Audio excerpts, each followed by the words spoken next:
Hello and welcome to the Brock Automotive channel again. Today we're going to be working on a carburetor for our 75 Dodge Power Wagon.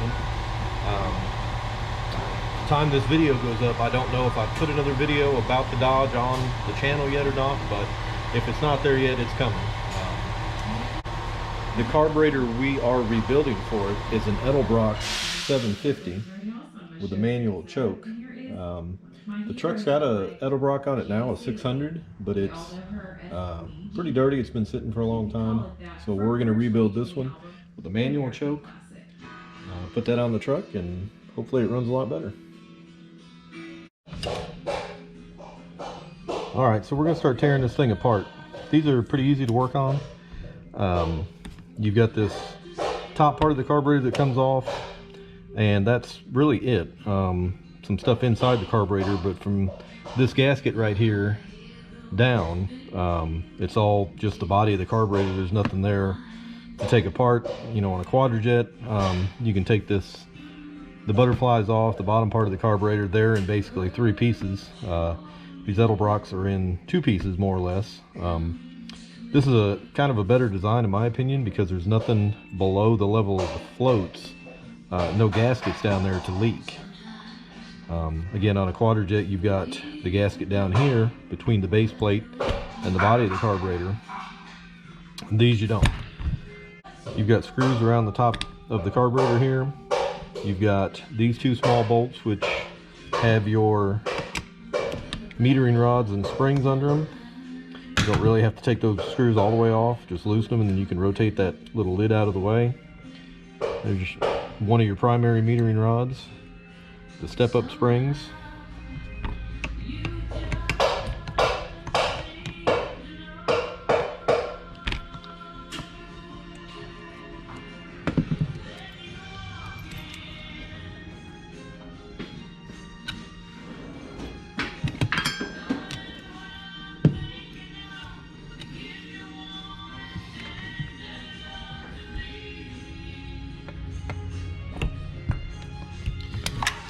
It's kind of hard to see what I'm doing. I'm trying to do the best I can for you guys, but we're going to take off the accelerator pump linkage. So we'll put the screw back in here so it don't get lost. We'll take this little S-link here out of the way. Just remember which way it's pointing. Got a little magnetic bowl over here that I can throw small parts in. They get held in there pretty good. Our carburetor cleaner bucket here has a basket inside of it that once we get ready to clean stuff, we can take that basket out, throw these small parts like the metering rods, the springs, our screws, the jets, all that kind of stuff. We'll throw them in that basket and let them soak in the carburetor cleaner.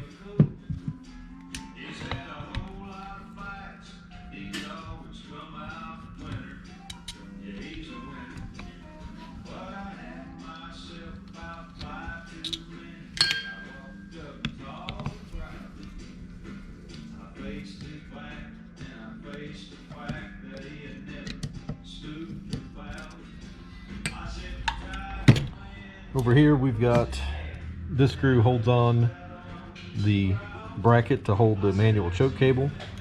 Just remember where that goes.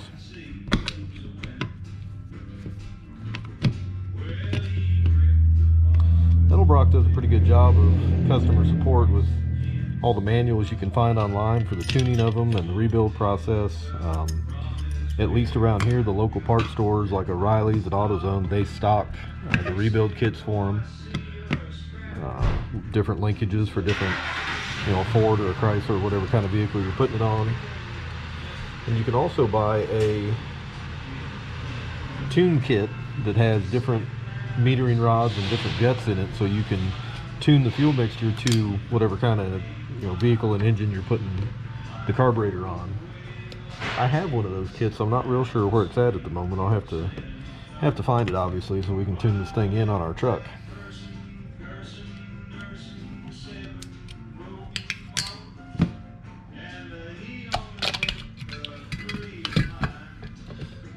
So we've got all the screws out. We've got one more linkage over here, right here where my finger's at, that goes to the choke. It's your fast idle, so when these linkages have a little clip on the back of them, like a hairpin clip. I'll show it to you here as soon as I get it off.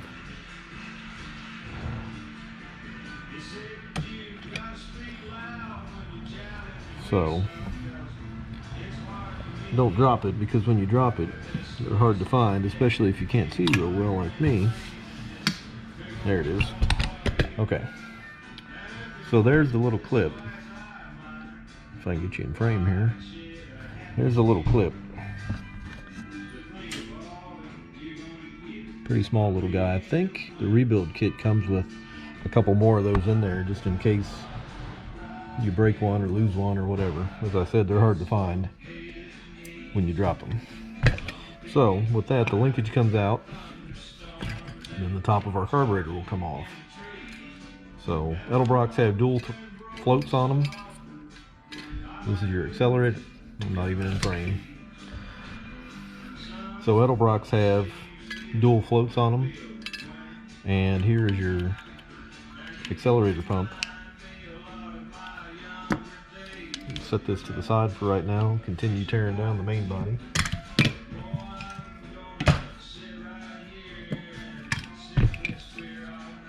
Not too awful in here. You can tell it's been sitting for a little while, this crud that's in here, but I've seen a lot worse. Also on these Edelbrocks, you can take the primary and the secondary Venturis out, which we're going to do. They've got 2 torque screws that hold each one of them in.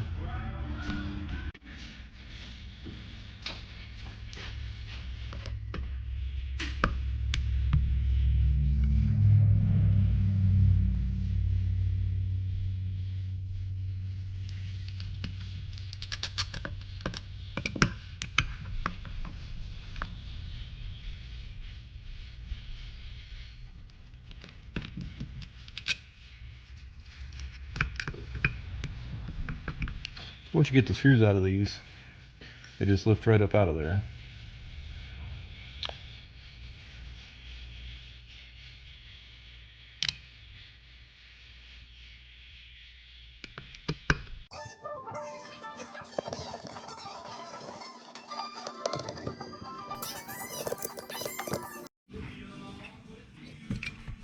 Once you get all the Venturis out, this here lifts right out of the bottom of the carburetor. It just sits in a couple of grooves down there. Set that off to the side. So now we're going to take the primary jets out. You look down in here, you get a better pointing device. Right here is one jet, and then over on this side is the other jet. So we're going to take those out. We also have to take the rest of the accelerator pump off. This is the accelerator pump well over here with the spring, and then these are your nozzles. So when you press the gas pedal, the accelerator pump pushes down, moves fuel through a passage inside the carburetor up into here and through these nozzles down into the engine.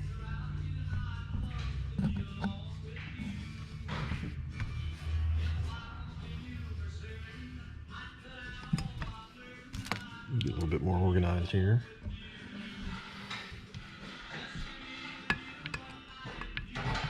Alright, that's a different size.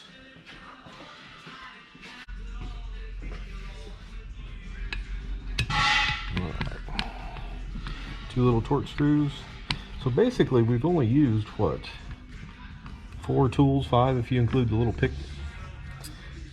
But that's really all you need to get these apart, put back together. They're pretty easy to work on, pretty simple carburetors.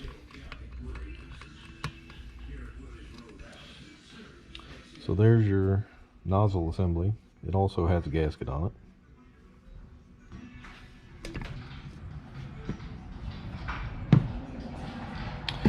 So once you get the nozzle out, and you look down in that hole right there, there is a little weight, and underneath that weight, I don't know how well you can see it here on the camera, but down in that hole there's a little brass weight, and under that brass weight is a check ball. So to get them out, we're just going to dump them out in our hand here. So there's the little brass weight. Can't see if the ball is down in there or not. We might be missing it. Nope, it's in there. It's just stuck. I felt it hit my hand. So there's the little ball. Looks like a little BB. You can see some of the stuff coming out in our hand here just from turning it upside down and smacking it. I'm going to put that ball and the little brass guy in the magnetic tray. Alright, next we're going to get the jets out of here. You want to find a flat tip screwdriver. That's what it takes to get them out. You want to find one that's got a good edge on it so it grips the jet properly and doesn't strip it out. Jets are made out of brass, so they're not the toughest thing in the world. If your screwdriver slips when you're trying to take it out, it will round off the edge of the jet. Usually they come out pretty easy. Whoever had the carburetor apart last time, as long as they didn't really muscle them into place, they unscrew pretty easy. So there's one of the jets. And what it looks like. Try and get you in a little bit closer here. It's just got a precision hole through the middle of it. And when you change jets, that's what you're changing about the jet, is the size of that hole. Because all the fuel going into the engine has to go through that hole. So the bigger you make that hole, or the smaller you make that hole, it's obviously going to allow less fuel if it's smaller and more fuel if it's bigger to pass through the jet and into the engine. Jets have numbers on them. Right around here you can see, I don't know if you can see it or not, but right here there's a number around the face of the jet, and it different manufacturers do it differently. Some of them it shows the size of the jet, some of them it shows a part number for this particular jet, which you can reference in the manual to what size the jet is. That kit I was discussing earlier, that kit I was talking about earlier, the tuning kit, comes with different metering rods, different jets, and different step-up springs. And the way this works when it's in the carburetor, this jet sits down in the bottom, this metering rod goes down through the jet. And as you step on the gas, this metering rod lifts up out of the jet. And between the size of the rod down here and the size of the hole in the jet, it lets, more or less fuel go past that gap between the two. As I said, jets are different because of the different size hole in the middle. These rods are different because of the different size rod right here and the difference in the taper from the small point up the rod as it gets bigger.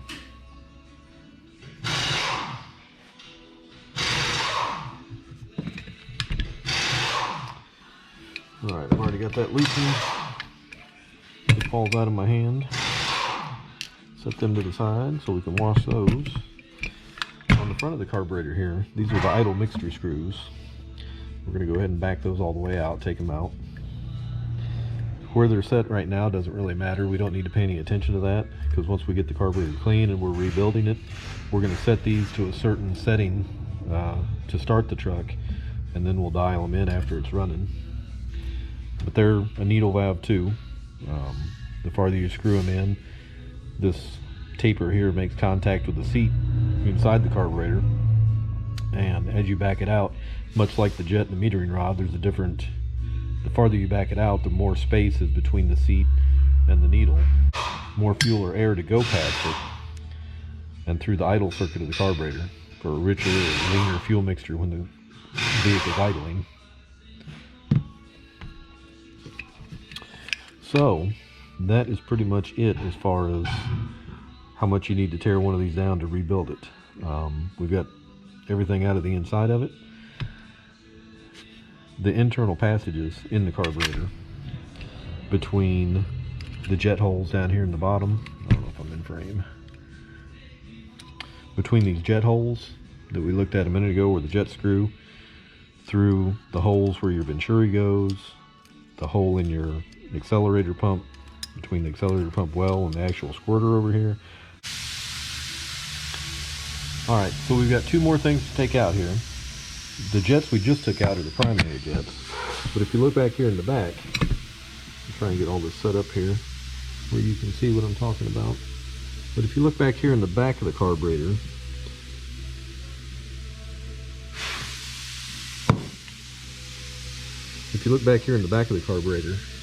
right here at the end of my stick, there is another jet, which is the secondary jet. The ones up here that we just took out are primaries. The ones back here are secondaries. Again, there's one on each side. We're going to take those out just like we did the primaries, soak them in the cleaner, get them cleaned out good, so that we'll have a good performing carburetor when we're done here. Alright, so same thing as the primary jets. Get your screwdriver in there good. Press down. And that one's pretty tight, but it popped loose without any stripping it out.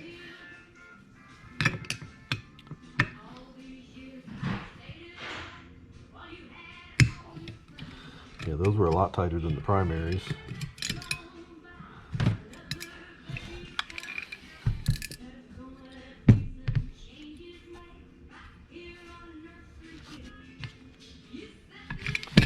Alright, so there's the secondary jets. Okay, so on these jets, I got out my little magnifying glass. The numbers that I see on them, the ones that come out of the primary is 410, and the numbers that come out of the secondary is 407. It looks like, could be 401. I think it's 407. We'll be able to tell better when we get them clean. But down here it tells you the part numbers all start with 120, and then the last 3 digits of the part number is the jet size minus 300. So like in my example here, I saw 410 on the jet. If we subtract 300 from that, we've got 110. So we know that this jet that was in the primary just when we took it apart is a size 110, which is slightly leaner than what it came with from the factory. This carburetor is going on a 440 cubic inch engine, so I would imagine we're going to need at least the stock size, maybe a little bit bigger to richen up the mixture a little bit. We'll cross that bridge when we start putting it back together. I'm not real sure yet what I'm going to do with the different jet sizes. I may just put the stock stuff back in it and then go from there. I may richen it up a step, putting it together again, knowing this is going on a 440, and the fact that in my experience in the past, the stock settings are pretty lean, or they're on the lean side. A few years ago I had a 600 CFM carburetor with the stock jets and rods in it, very stock Oldsmobile 350 from the mid to late 70s, so it had a small cam and all kinds of different stuff on it, and with the stock setup it was real lean right out of the box.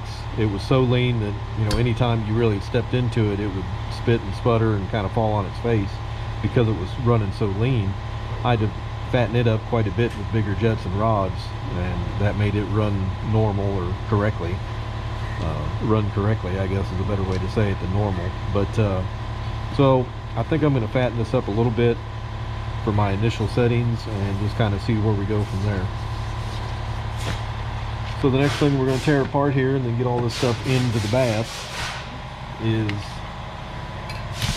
you know, take the floats off, floats out, needles and seats out, get this gasket off of here, and then we'll put everything in the bath. Floats come out pretty easy. Like I said earlier, you got 2 floats on this. A lot of carburetors just have 1 float. So you just push the little pin out from either side. The brass float just sits on top of it. These are 2 pieces that are soldered together from the factory. Sometimes you can get a hole in these, either a crack where the solder goes or something, and this will fill with gasoline, then it doesn't float anymore. So when you take these off, you want to kind of shake them by your ear and see if you hear any gas sloshing around. Then your needle valve. This tip right here, these are rubber or Viton. They seal inside the seat down here. Inside the seat there's a tapered seat that matches that. That's what starts and stops the flow of gas into the fuel bowls.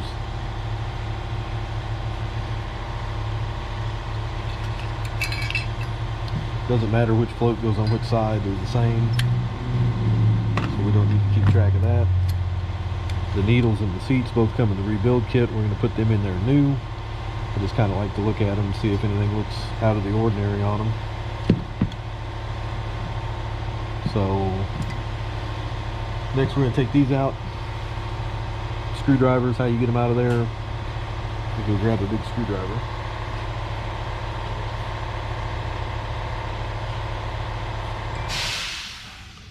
So next we're going to take the seats out, again with the screwdriver, find one that fits the notches pretty good.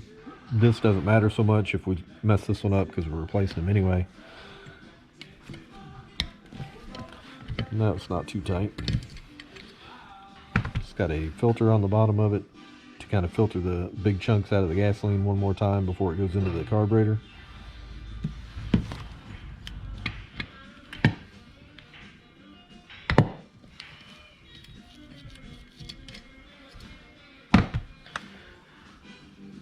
Both of those look fine. There's a little bit of dirt on that one, you can see.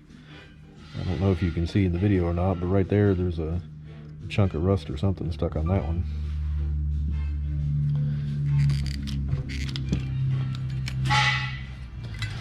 So that is it as far as the teardown.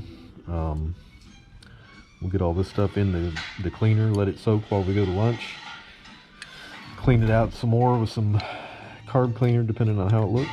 Blow it all out real good with compressed air, all the passages inside the main body of the carb, all these passages we looked at earlier.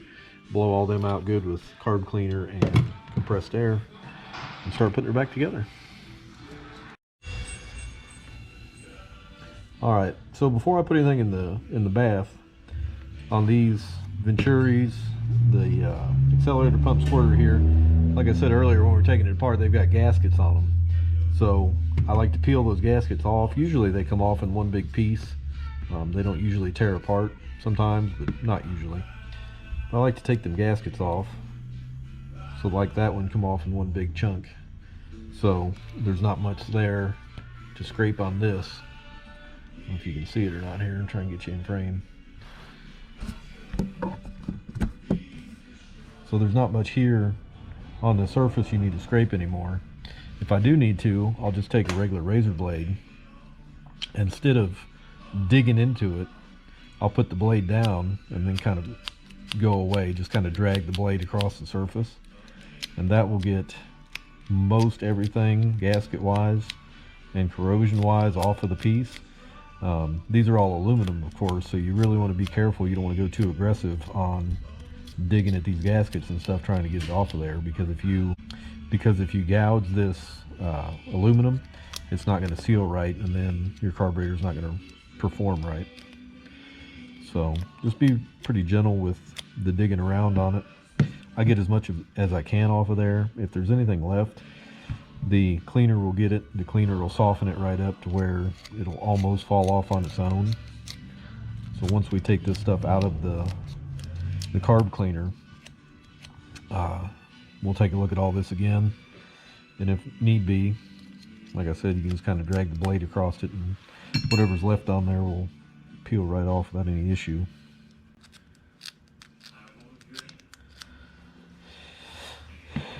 So gaskets are off all of those.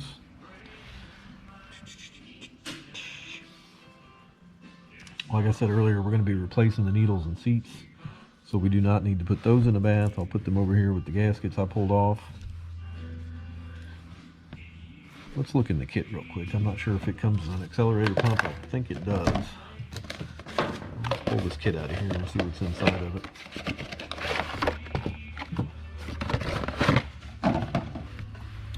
So, as with most carburetor kits, they come wrapped in plastic. If you open them, it's yours. You can't return it anymore. So you want to make sure you've got the right one before you get started. I think I said earlier at the beginning, these Edelbrocks, I believe the same kit does all the variations of the carburetors, because you're going to reuse your jets and your metering rods out of your old carb, or out of the carburetor when you take it apart. So basically what you're replacing is the gaskets, the needles, and the seats, you know, and that kind of stuff, and give it a good cleaning. But I believe this one kit covers all the carburetors, where you have a 500, 600, 750, whatever. So with all that being said, we can pretty much know for sure that we've got the right carburetor kit.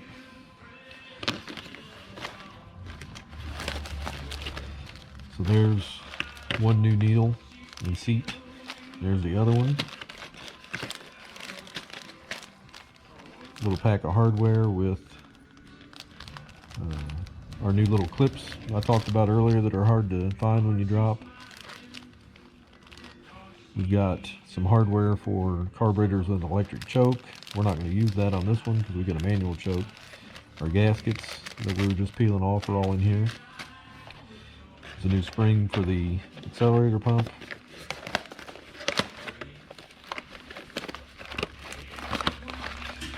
New gasket for the top of the carburetor. It's a little deformed in the box, but I'll set that over here on the workbench, put a shop manual or something on top of it to kind of hold it flat. That'll be fine by the time we get ready to put it together. Air cleaner base gasket, carburetor base gasket. That's for if you have an electric choke. We got a big pack of instructions. It's another good thing that Edelbrock does. These instructions that they give us are huge. It's got an exploded view of the carburetor on it.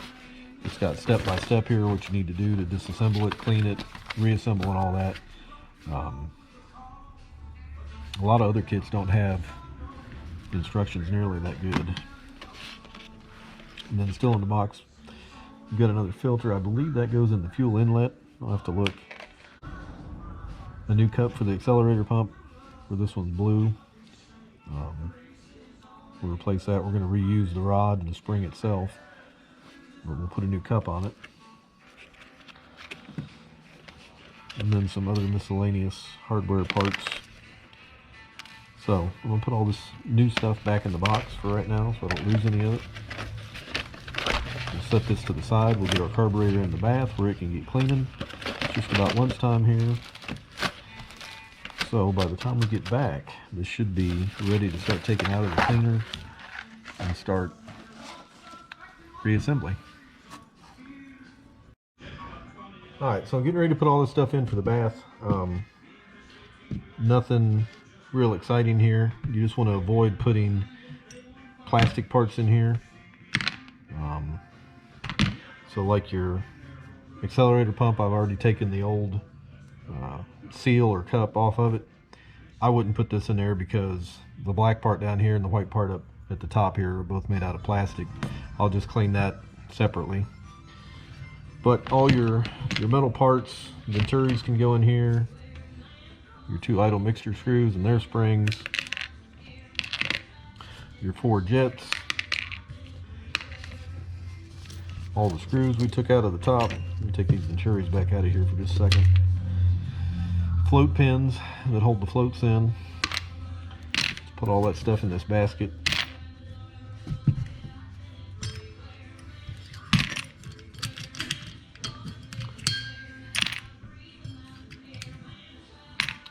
Obviously you can't put the floats in there because if they're good, they'll float to the top of the stuff, the cleaner, and they're really not getting cleaned anyway. We can put our metering rods in there. Want to kind of be careful with these. The rods themselves bend fairly easily, so you want to watch about tossing them in and throwing stuff on top of them. And clean all these springs up. I think we've got a new spring for the accelerator pump, but I'm going to put it in there anyway. It's kind of whatever you want to put in there that's metal.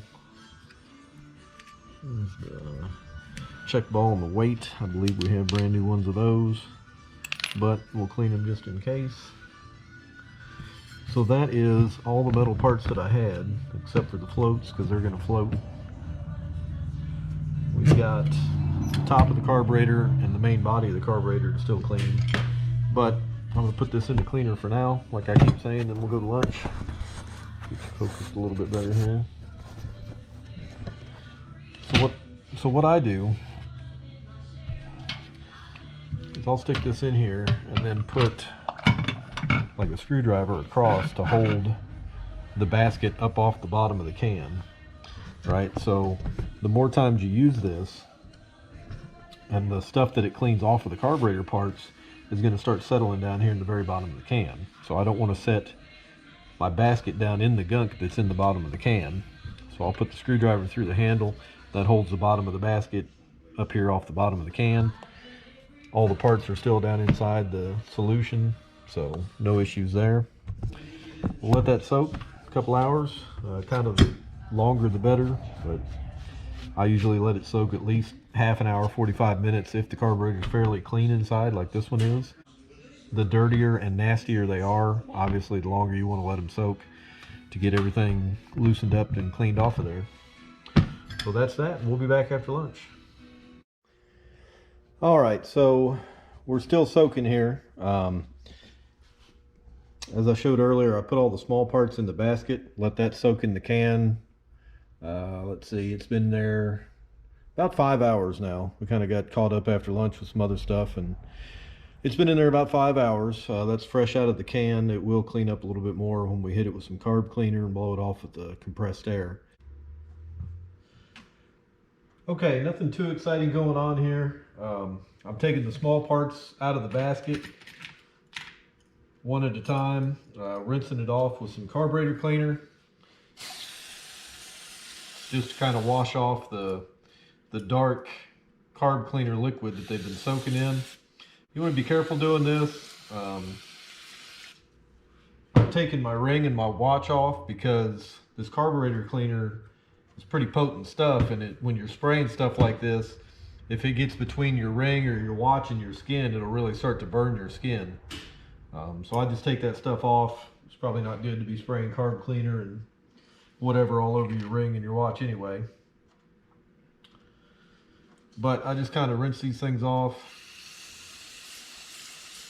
I'm gonna lay them over here on these blue towels, and then we'll hit them with the compressed air here in a minute to finish drying everything off and blowing all the debris out of the small spots.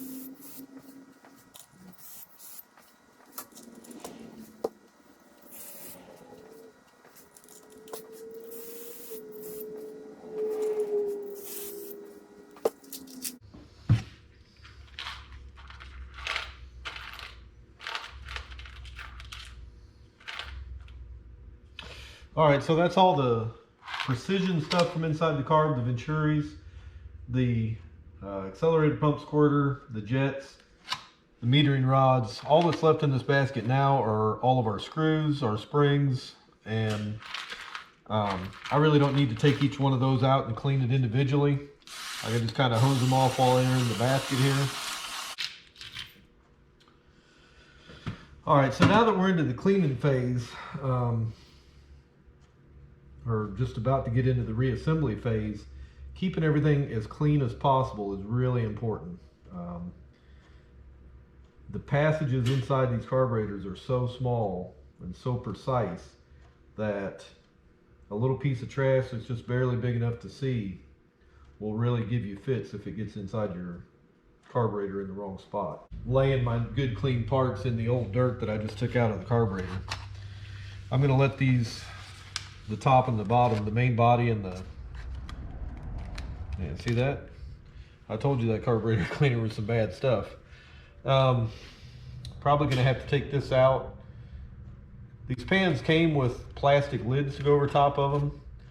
I just poured the stuff into the plastic lid, which was laying upside down inside the metal pan. Obviously that was a mistake, so I'm going to get this out of here before it melts any farther and put it in my other metal pan that I had wherever I put that. Okay, so I got the main body of the carburetor over into the metal pan itself instead of the plastic. The plastic that was in the bottom of this, I don't know, it's kind of disintegrating. It hasn't like totally melted and disappeared, but you can see it's really kind of melted it and making it come apart. So there's a tip for you, just use the metal pan instead of the plastic.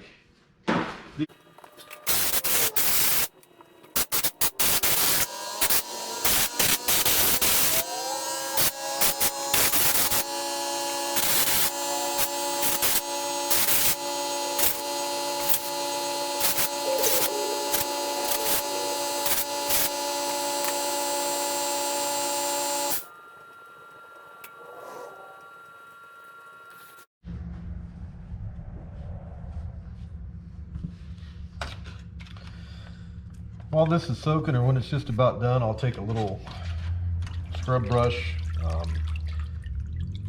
This one's got steel bristles or stainless steel bristles. A little bit better if you use a plastic one. You can use the stainless steel as long as you don't get super aggressive with anything. I'm just dipping it in the cleaning fluid and then kind of just scrubbing around a little bit down here on the bottom where the base gasket sits. Again, nothing aggressive, just kind of about like you would brush your teeth, I guess, about that much pressure. And a lot of this stuff will come off real easy without having to really dig into it. I think that's about all I'm going to do as far as cleaning on the outside of it. As I said earlier, the inside is really what you have to make sure is clean. It don't so much matter what the outside looks like, but the inside's got to be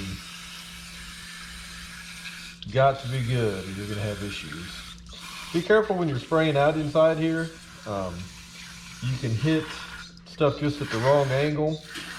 It'll spray back in your eyes, splash back in your eyes, in your mouth, in your nose, whatever you happen to have pointed at it at that moment. All right, had to go outside to the shed and get some more carburetor cleaner. Like I keep saying, the important part is the inside, all these passages inside the carburetor. That is the important thing to get clean and to make sure it's clean. The outside of the carburetor looks nice. That's what you're going to see when you look under the hood and all that, but it's not going to make it run any better.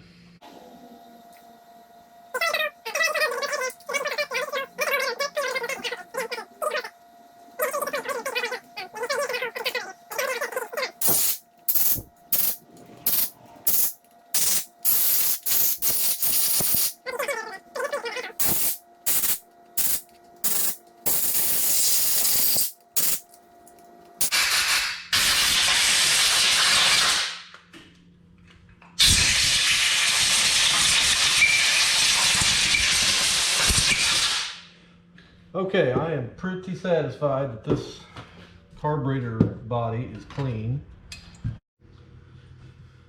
All right, so we got that clean.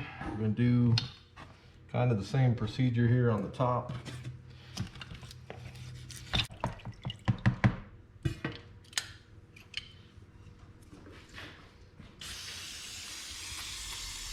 Not too many passages to clean out in this top portion of the carburetor.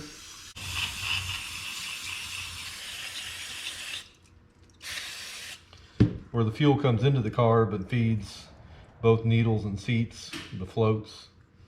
It's important to make sure all that's clean, but there's not too many tiny, air passages in this upper air horn. Most of those are in the main body of the carburetor.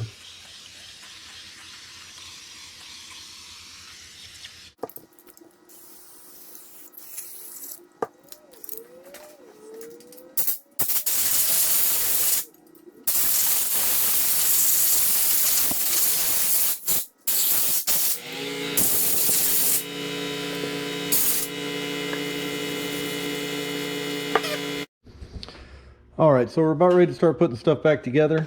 I've got everything cleaned, sprayed off with carb cleaner, and blown out. You can kind of see before and after of how clean everything turned out. You remember the jets, one of them at least was pretty nasty looking. They all cleaned right up just from a good soak in the carburetor cleaner. But everything's, it's not mint brand new looking, but for what we're trying to do here, it's plenty good enough.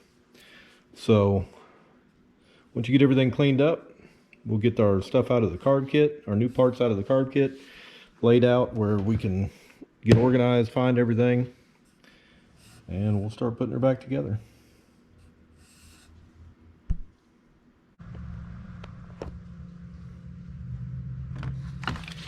Okay, everybody, we're back on the carburetor again. We're going to try and get that finished up today for our 1975 Dodge Power Wagon shop truck. I don't remember where I left off in the video because it has now been 3 or 4 days since the last part of the video there. I went ahead and ordered the calibration kit. I know when we were taking it apart, I was talking about I didn't know whether I would put it back to the baseline calibration for this model carb, or if I would go ahead and richen it up some. I've decided to go ahead and richen it up some. Again, you know, based on previous experience, these are jetted kind of lean right out of the box. And knowing that this carburetor is going to go on a 440 cubic inch engine, aftermarket intake on it, I'm sure it's going to need to be fattened up a little bit. So we're going to go ahead and go up. I showed you this chart earlier. I don't know how well you can see it here now. Showed you this chart earlier. The number one right here is the stock calibration. And down here on this chart, it tells you what main jet to use in the primaries and what metering rods to use. I'm going to move up to the number 10 here, which is one stage richer in both the cruise mode and the power mode. And down here, the number 10 tells me that I need 116 main jets and 73 by 47 metering rods. The nice thing is about that, putting those 116 jets in there, if I want to go up to a number 13, so a little bit richer than that, if I need to go there in the future, I can do that with just a simple metering rod change, still utilizing those same jets. If I need to richen it up quite a bit more than even a 13, then, you know, we're going to have to change jets, but again, that's not that big of a deal. To show you this kit that I got here, pretty neat kit. Got it on Amazon. You can get the same thing from Edelbrock, but it comes with a bunch of packs of jets. These calibration kits come based off the model number of your carburetor, the CFM of your carburetor. Okay, these metering rods will fit in any Edelbrock Performer Series carburetor. These jets will fit in any Performer Series carburetor. But when I say that it depends on your exact model, okay, this is the 750. So sending jets and rods that are designed or the size for a smaller CFM carburetor, it's not going to do you any good, right? We're looking at 110, 116 type jets in this thing. You know, sending us 95 jets or 85 jets or whatever is not going to help us with this carburetor. So the kit is kind of tailored to the model of the carburetor that you're building. It also comes with the step-up springs. It comes with a bunch of the clips that I told you are hard to find earlier. So I've got our jets and rods picked out that's going to get us to the spot that I talked about a minute ago. I didn't mention it, but I'm also going to go up one stage on the secondary jets. So we're going to put the 110 in the secondary jets, the 116s with that certain rod in the primaries. That will get us one stage richer on both primary and secondary. So that's what we're going to do. As far as putting this thing back together, it's pretty self-explanatory. It's pretty simple. Just like taking it apart, just make sure we put the right jets in the right holes. Make sure that we put our gaskets under the Venturis. Really, the only adjustment you have to make when you're putting this thing back together is the float levels. I think our paperwork the other day showed us at 7/16 measurement on the floats. We'll come back to that when we get to that point, how to set those up. But this is it may look a little intimidating if you haven't done a carburetor before, but pretty simple, pretty easy to put together. Like everything else, you just want to keep it clean and go slow so you don't forget anything.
right, not sure what happened there.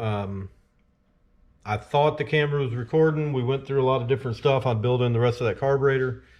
Turns out the camera wasn't recording at all, so we didn't get any of that. The carburetor's done now. We've got it on the truck. Spin you guys around here where you can see what's happening. That is the carburetor we've been building on, the 750. We've got it mounted on the truck. Adjusted, starts and runs well. I still need to run the choke cable through the firewall, hook up the choke cable. Here is the 600 model 1406 600 with the electric choke that came off the truck. Probably be rebuilding that in the future. You can see it's just old and leaking a little bit of gas around the top gasket here and so forth. Have not taken this for a test drive yet in order to see how the cruise and the power modes go, whether we need to make further adjustments on the rods and the metering rods and the jet shed or not. But it does start real easy. Truck's pretty cold. It hasn't been running in probably 45 minutes, and then it was just a couple minutes to check for leaks.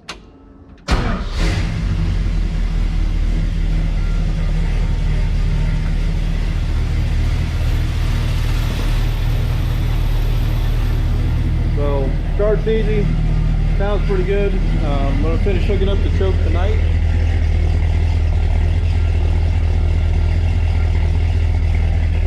I'm going to finish hooking up the choke tonight, put it outside, that way I can see how it cold starts first thing in the morning.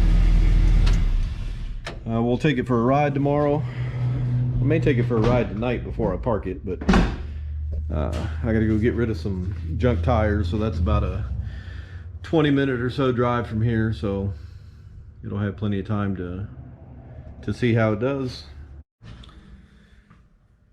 So if you sat through the whole thing, I appreciate it. Again, I'm sorry for the content that's missing. You didn't really miss a whole lot.